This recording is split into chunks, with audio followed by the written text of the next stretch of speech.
Hi guys, my name is Edwin Joseph Christie. This is my final presentation for the Business Intelligence class. Today's topic for the presentation will be total number of apprenticeship program registrations by major trade groups on 5 provinces in Canada. This project is done on Power BI. All the charts and everything is made on Power BI, and there's a dashboard in Power BI with 4 charts.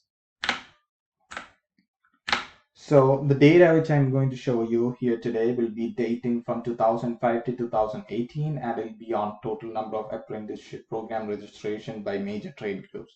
And my topic for this project was education. Table of content for today's presentation. Where did the data come from? Why I chose this topic? Screenshots from Excel with pivot table, screenshots from Power BI, solution to this issue, references, and link to the YouTube video. So let's get started. Where did the data come from? So I had a huge hard time finding the data set for this project. My topic was education, and it took me not not so many days, but it took me some time to find a perfect data set because we needed 4 charts, we needed 2 pivot tables. So it took me some time to find a perfect data set that's related to education so that I can show all the values and what's happening in this country and what's going on, right? So the data set which I took was number and percentage distribution of apprenticeship program registrations by major trade group and sex. And this data was taken from Statistics Canada. So if you click on that image right there on your right side, you can go into the website where I got the data from. It is from Statistics Canada. I also have given a reference to the website at the end of this presentation. So next up is why I chose this topic. Why did I choose this topic? Is there any specific reason? Yes, there is. I want people to know that we are having a decline in number of skilled workers available in Canada. Have you guys noticed this? Like, have you guys noticed there's a decline in number of skilled workers in these skilled trade jobs like electricians, mechanics, carpenters, like people enrolling for the skilled jobs at school, right? And my answer to this is yes, there is a decline in these values. I could give you a perfect example for this, and I'm pretty sure you guys would also have experienced this, maybe not in this way, but in a different way.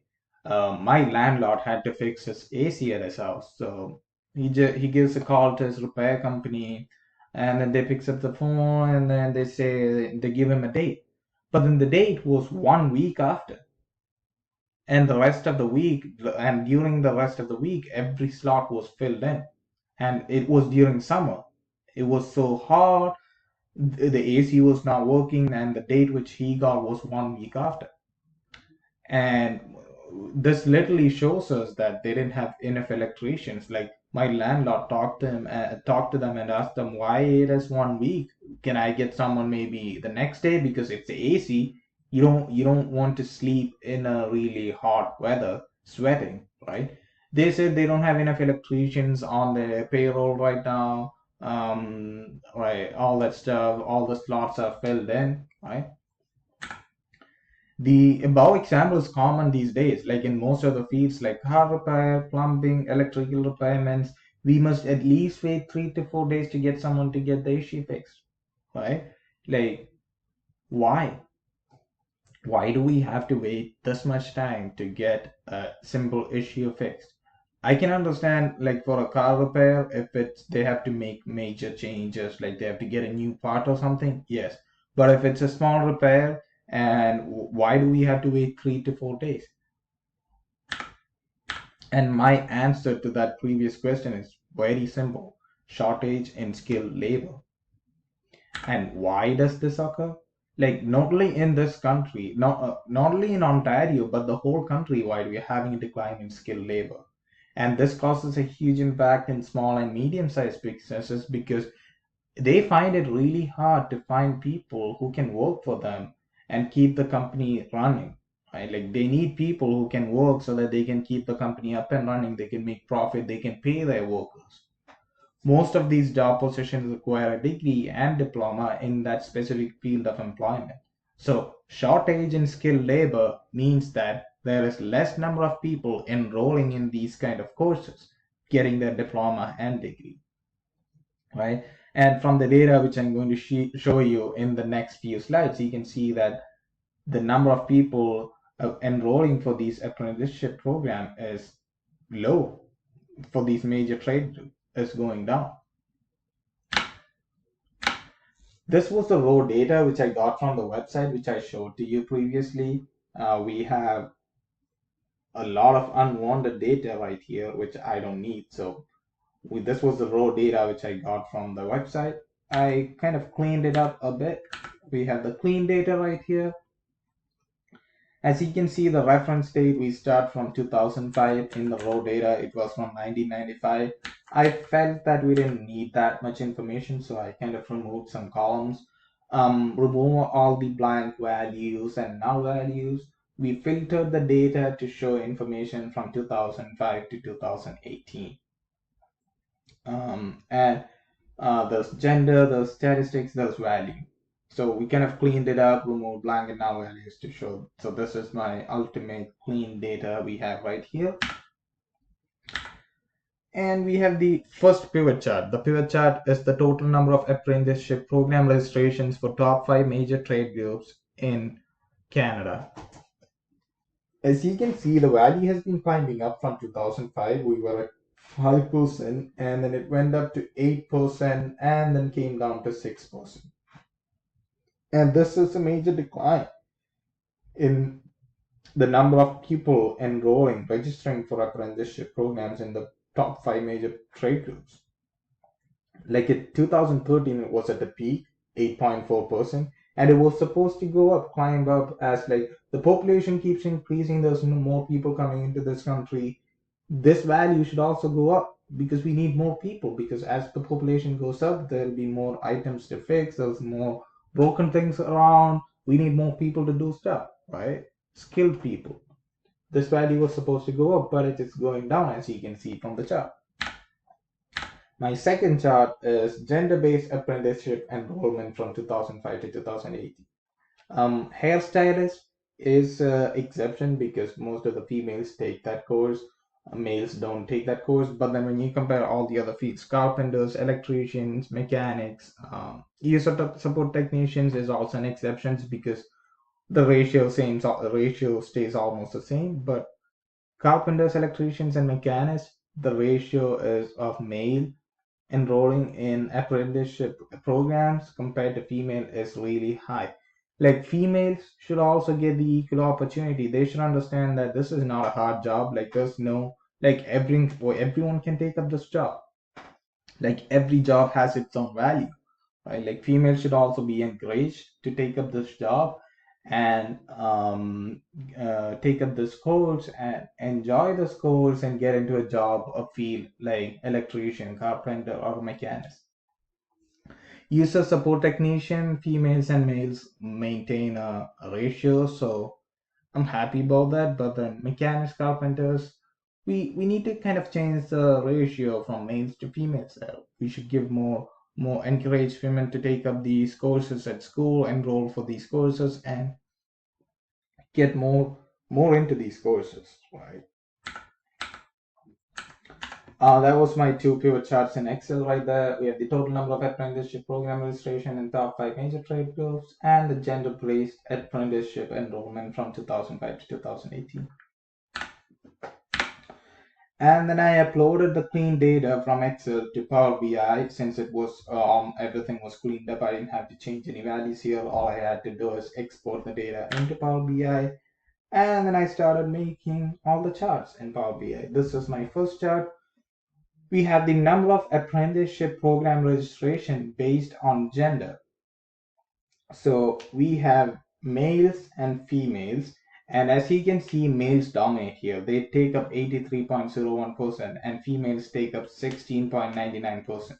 And females hairstylist has a higher value when compared to males. You can see that there. But then if you look at carpenters, electricians, these values are entirely going up for males, but there's no increase in these values for females. Right. So this was my first chart which I created in Power BI, the number of apprenticeship program registration based on gender. The next chart is the total number of registered people over the last 13 years for these apprenticeship programs, 5 major apprenticeship programs. As you can see, the value is going down. This chart doesn't exactly show the value kind of going down. When I get into the interactive part of this presentation, you'll be able to see the exact value going down in different provinces for different major categories. The next chart which I created was the program registrations by provinces and major trade groups. So in Ontario, we have more people going into these courses, into electricians, carpenters, hairstylists. In Quebec, yes, we do. I think Ontario has a higher population, so we have more people enrolling for these courses. Quebec has higher number of carpenters enrolling in that courses. Alberta also has electricians enrolling in those courses. Manitoba is really going down in all these fields because I think it's a small province in population when compared to other provinces, so the kind of people enrolling in these courses are really low.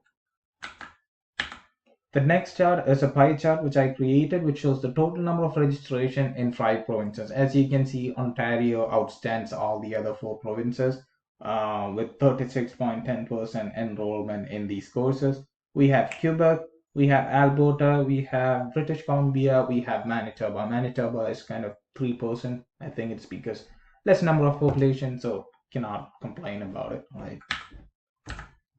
And this is my dashboard in Power BI with all my 4 charts which I created. So now, before moving into my next slideshow, which I have, I want you guys to show my interactive part in Power BI, right? So let's go into Power BI. This is my 4 charts right here. We have the number of apprenticeship program registration, total number of registered people over the last 13 years, program registration by province and major trade groups, total program registrations in 5 provinces. As you can see, when I click on Ontario mechanist, for example, the total number of registered people over the last 13 years, let me just move this aside, has been going down. So you can see from 2004, there's a huge decline in mechanics. If you go to carpenters in Ontario, see the values are going down just like that. In Quebec hairstylists, the value is going up. For example, carpenters in Quebec, the value is going down. The ratio of males to females is also really low. From the chart, you can see. Hairstylists, the females ratio outstand when compared to male. So, yep. In Alberta, as you can see, carpenters, the value keep going down in the upcoming years. So this is the trend. The values are going down, and I can see in the future the number of people enrolling for these courses will be really low. Right. So this is my interactive part of my presentation. So now let me just give you a small solution to this issue, like which I felt like when I talked to my friends. So the solution to this issue would be there should be more classes provided to students in high school about these skilled trades. Students should be encouraged to take up skilled trade courses at universities and college. And after I collected some information from my friends, I got to know that most of the students drop out of these courses because the courses are boring. It's not really interesting to them. And courses should be made more interesting and with more practical sessions based on their field. Children should be educated on the value of these kind of jobs. Some students think it's a low level job, but these jobs are highly paid and easy to find because of the shortage in this program. So you can easily find a job and they are really highly paid. So this is where I'll drop in my video link to the YouTube. Once this presentation is complete, you can either click on this icon, which I have right here, or I'll drop in a video right here with the URL where you can click and go to my video on YouTube. These are my references, which all the data which I used here is from Government of Canada, Statistics Canada. I did take some information from a news channel, not for the data set, but just to write some stuff up. And we have the last page. Thank you. I hope you guys like my presentation. Have a nice day.